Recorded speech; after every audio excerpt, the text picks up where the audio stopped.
Major funding for A Taste of Louisiana with John Folse and Company is made possible in part by Zatarain's authentic New Orleans-style dinner mixes. Zatarain's, a good way to jazz up dinner and a real New Orleans original since 1889. Louisiana. She's the exception and never the rule. She's a mystery that asks not to be solved, but simply to be experienced. Louisiana, where you can come as you are and leave different. Additional funding is provided by the Friends of Louisiana Public Broadcasting and the Foundation for Excellence in Louisiana Public Broadcasting.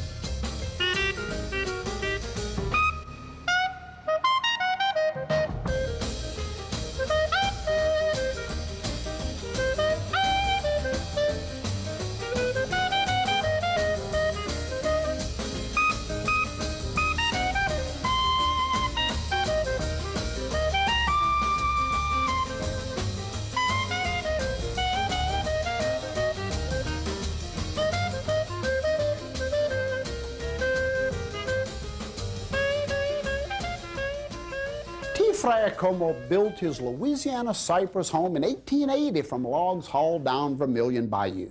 The cottage was constructed in a style reminiscent of his Cajun ancestors' home back in Acadie. In addition to the high pitch roof crowned by a widow's walk, he added a wide gallery around the front and sides because he said the space would be needed when the children came home from Mama's Sunday dinner. And you know, y'all, he was right. Those porches are overfilled even today with visitors from around the world coming to experience Cajun hospitality just like the kind you'd expect from Mama.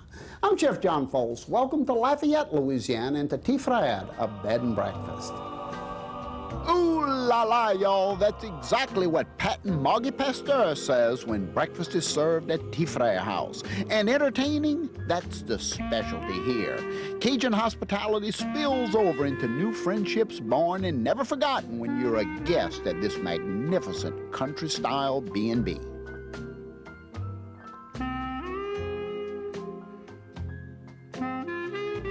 Past owners of Chez Pasteur, a thriving restaurant in the heart of Lafayette, Patton Maugie have been accurately referred to as the rice and gravy team in the hospitality business. This latest project, taken on as part of their retirement, boasts great food, fabulous hospitality, and a chance to experience Louisiana's swampland culture. Ma chère, come and pass a good time at TFrere. The 4 main accommodations and 2 garçonniere rooms are just incredible, including this 1860s mahogany 4-poster tista bed. How lucky for the owners to have acquired this piece with the purchase of the home. Just look at this bed.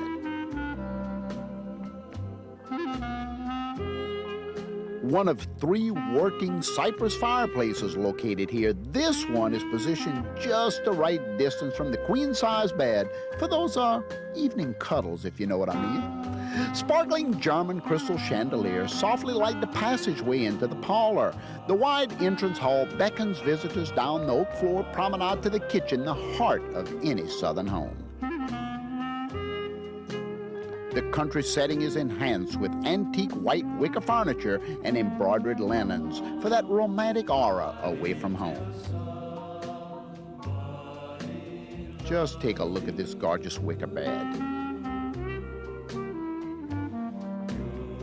Out back is the garçonniere for those guests who want just a little bit more privacy on their visit to Cajun country.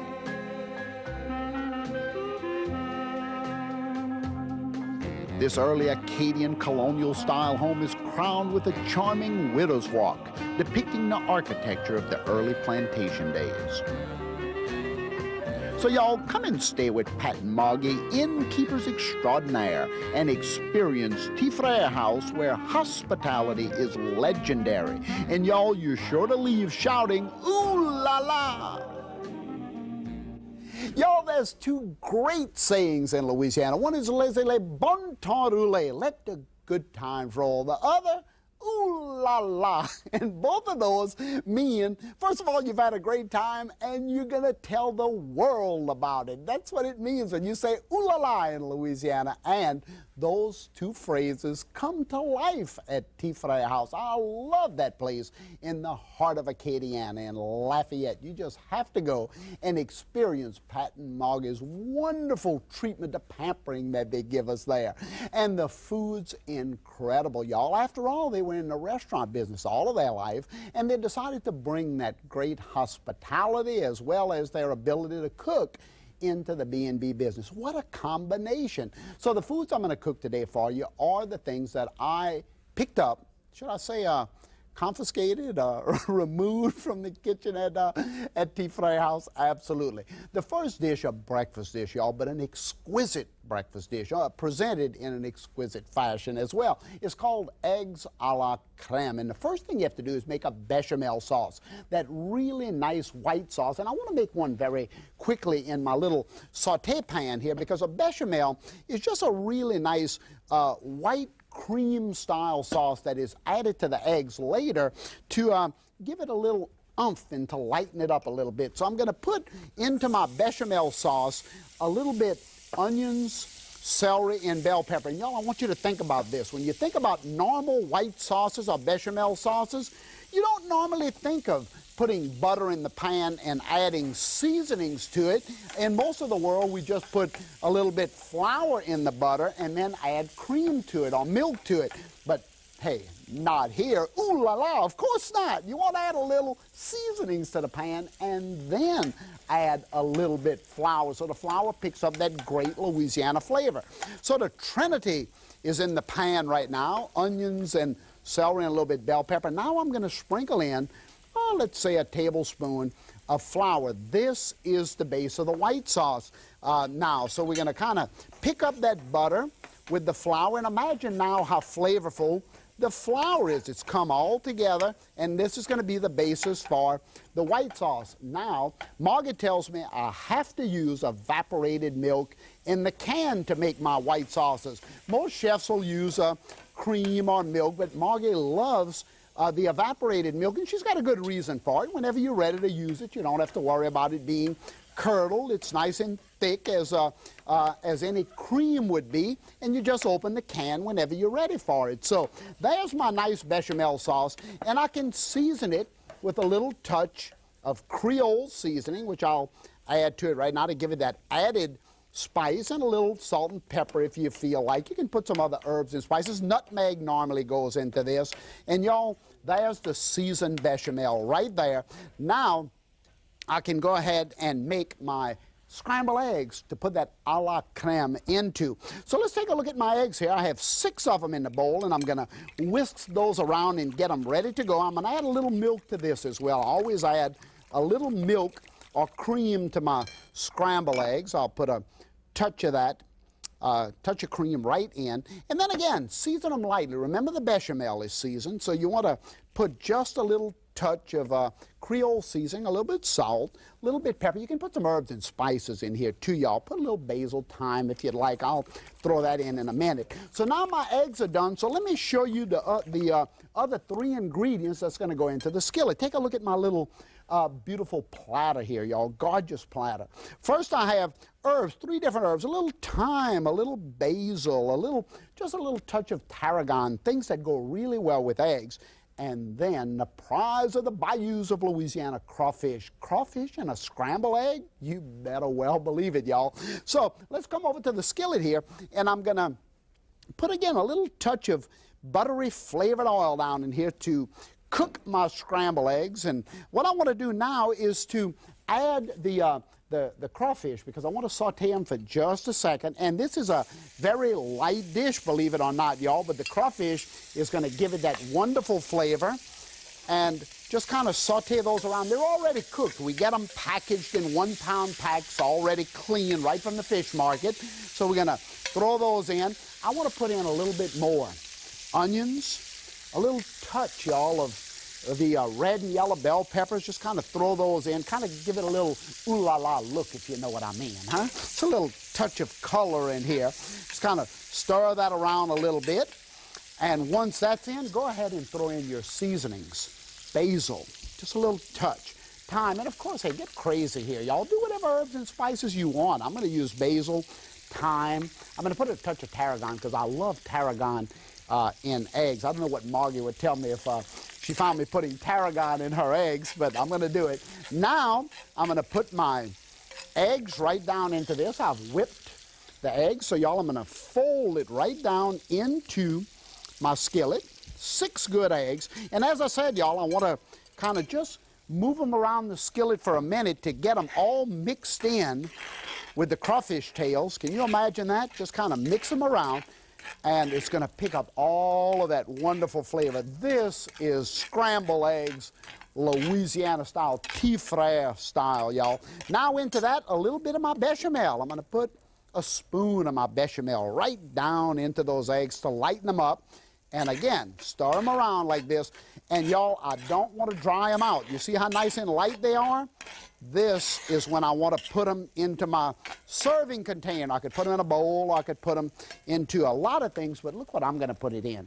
I'm going to put it into this martini glass. Can you imagine that? That's exactly right, martini glass.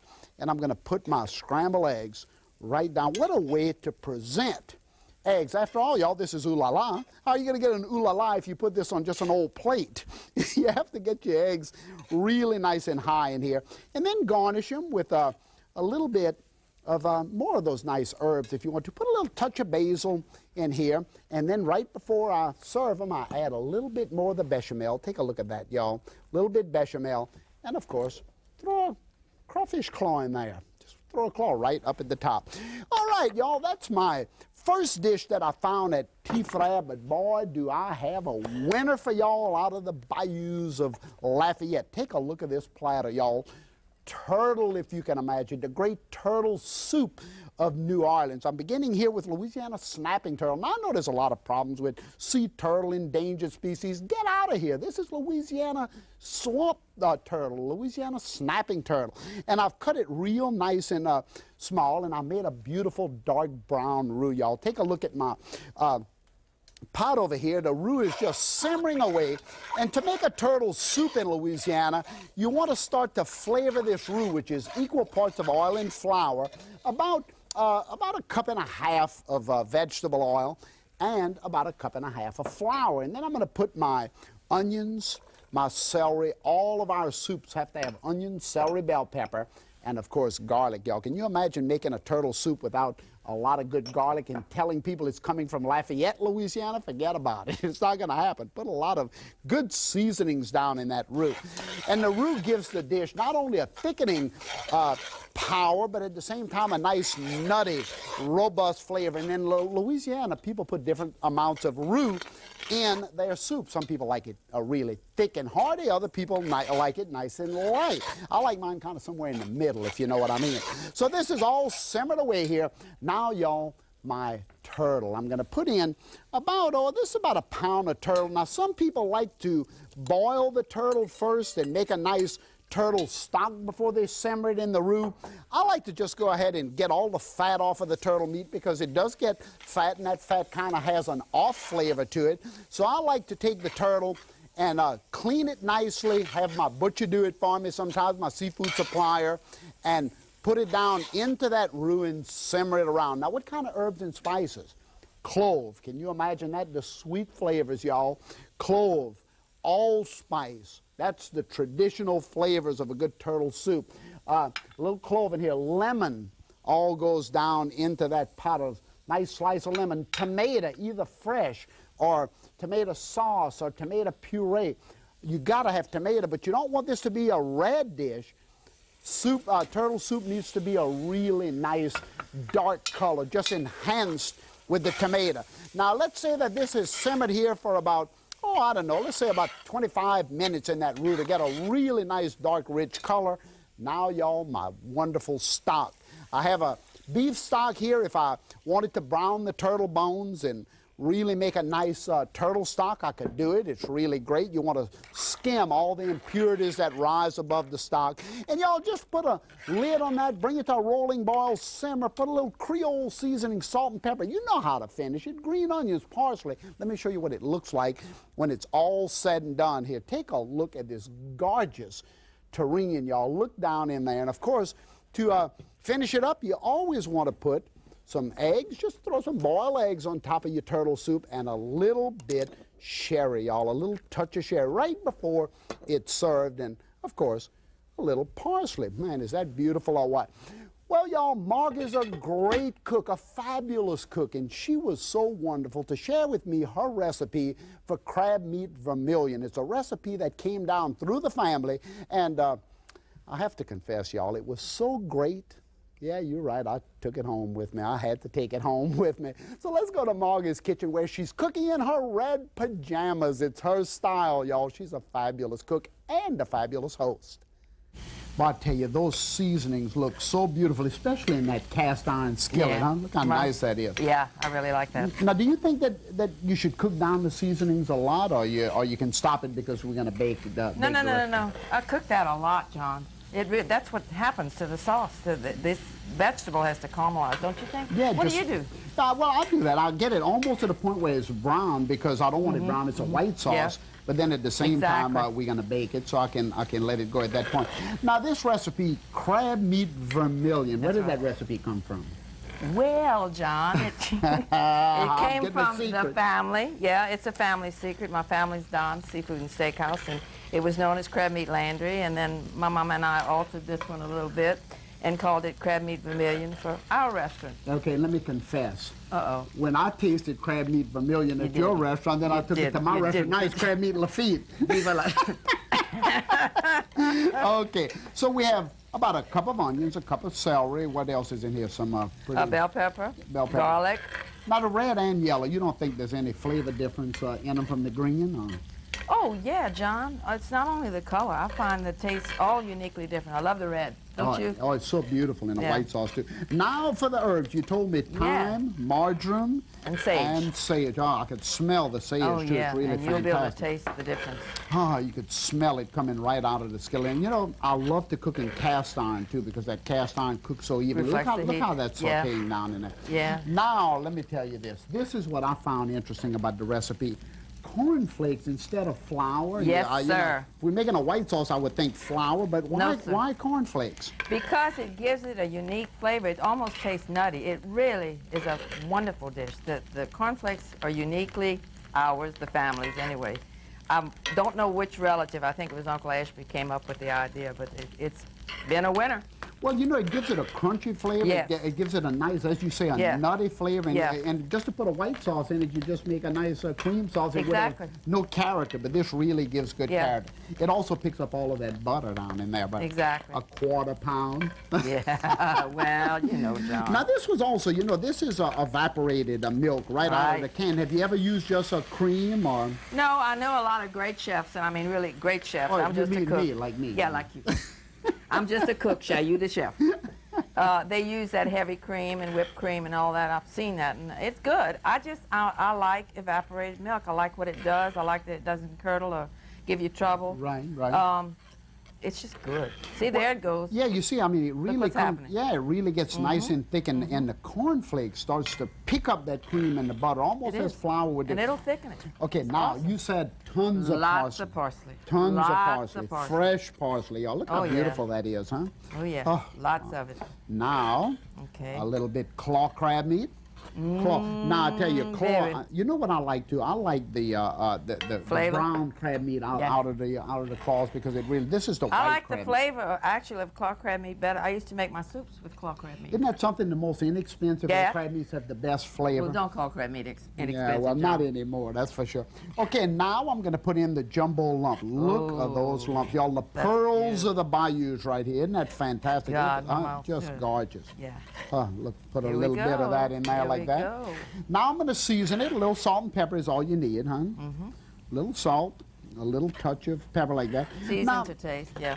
Now, how would you present this now that it's all done? Well, John, there's all kinds of ways to present it. I usually did it in a little coquille dish, but you can use a crepe, you can use a pie shell, you can use a dip. We've used it for dip. Oh, I've used it for dip, too. Yeah, It's fantastic. yeah, it really is. It's a good party dip. Tell you what, I've got some all ready for you. Little surprise. It's there. You want to come? Absolutely. I'd love to taste it. Let's go. Can't wait. Let's go. Y'all, can you imagine how tasty that dish is? It's absolutely fantastic with that jumbo lump crab meat. It's to die for. And a couple of other great dishes that we discovered there. Well, first of all, our chicken etouffee. This is a sweet and spicy etouffee. Etouffee coming from the French word to smother. And this is chicken smothered in onion, celery, bell pepper, tomato sauce, a little bit brown sugar, and of course spice, cayenne pepper. And look at this next little dish here, y'all. A dish created at Brennan's restaurant, Bananas Foster, this rich Bananas Foster sauce over praline ice cream. 20 tons of bananas, believe it or not, simmered at Brennan's every year. And you can imagine how many other tons throughout Cajun country. Well, y'all, that's the dishes we discovered at TFrere House. But you know, I had to bring Maugie into the dining room, and she had to explain about the red pajamas. She had to explain about moving from the restaurant business to the B&B business. I tell you what, not only, as I mentioned, she's not only a fabulous host, a great communicator, y'all, and at the same time, I just think this girl is the best cook in South Louisiana, other than me. I mean, I think we're about 1 and 1. You know what I mean? Let's go see what she had to say. Here we go, John, just like I promised. Crabmeat Vermillion. Ooh, boy, hot too. That's the way I like it. Boy, those are beautiful, huh? I can't wait to get my fork in the crabmeat Lafayette. Vermillion. All right. Vermillion for you, Lafayette. Let's get it, okay. Or a new name. Maugie, I have to ask you, what's the tradition behind the red silk PJs? Oh dear, I'm lazy. It's a hook. Makes my guests comfortable. I guess that's the best answer. It's fun. It makes them relax. Well, you know, I guess that would be the point. I mean, if I stayed in the B&B as I've done, but I mean, I wake up and here you are in red pajamas with a pot of coffee in your hand, that would make me feel at home, wouldn't That's what I want. Thank you. You got it. What's the response from the guests? Oh, God. My favorite story, once this couple came, it was a wife who had surprised her husband for the anniversary, an older couple. He came in with the biggest boudet, John. You could tell he was furious because she has taken him to a bed and breakfast. The next morning, I show up in my red silk pajamas. Well, when the old man's leaving with his wife, he says to me, "Michelle, I got to tell you something. You see me there? I like to sleep in my own bed. I don't like to be away from my house like that. I don't feel comfortable. But this morning, when I saw you in those red silk pajamas, I felt right at home." Boy, well, that's the response I wanted. He woke up in his own bed. Yeah. Now, Maugie, as I drive in front of the house, this is a fantastic style of architecture, this home. Tell us about it. It's early Louisiana architecture. TFrere built it as his ancestors' homes in Canada, that high-pitched roof. Oh, yeah. That was for the snow to melt off, but there's no snow.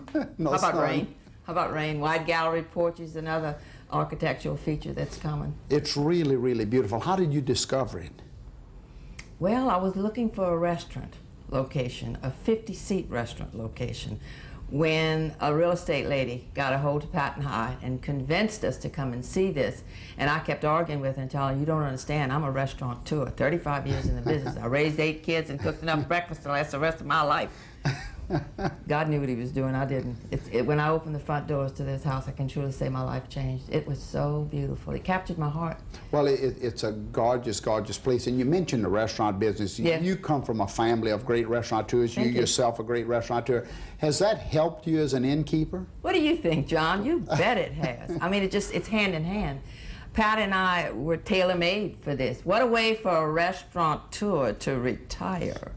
Yeah, I would say retire. It's fun. Do you find that since you're in the heart of Acadiana, the heart of Cajun country, Lafayette, that this becomes a destination for a lot of your customers? Oh, yes. It is. It has to be. Look at what's captured here. Everything they're looking for, the food, the music, the culture, most of all the Cajun hospitality that they experience here with Pat and I. We love it. And they love us. Well, you know, I noticed on the front porch this morning there were some French visitors. You must get a lot of French here because... Yep, 35%, I would think, are French, and French speaking. And by the way, my husband speaks beautiful French, Pat does. And we were here about 6 months when he came into the kitchen. I said, honey, you speak French, because I'd been married to him for 38 years now. I didn't know he spoke French, and he didn't either. He says, no, I don't. I said, honey, you just had a 15-minute conversation. You speak French. Well, now he does, fluent French. Well, I tell you, they were walking out of the front door this morning with big smiles on their face, and I knew it had to come from that great Cajun hospitality. So thanks so much for being so hospitable to me on this visit. Well, John, thank you. And why don't you make a pass, Shy? I promise it won't be your last. I appreciate it. Thanks a lot. And thanks to all of you for stopping by as we visit the bed and breakfasts of the Bayou State and cook up more great Taste of Louisiana. I can't wait to get in this. Oh, look at this beautiful crab meat, too. Look at that, huh? Good.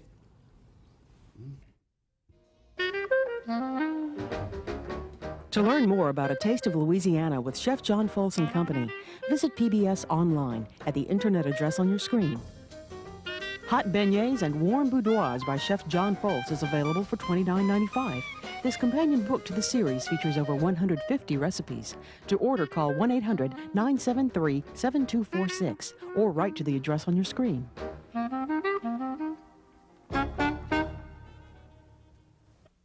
Major funding for A Taste of Louisiana with John Folse and Company is made possible in part by Zatarain's authentic New Orleans-style dinner mixes.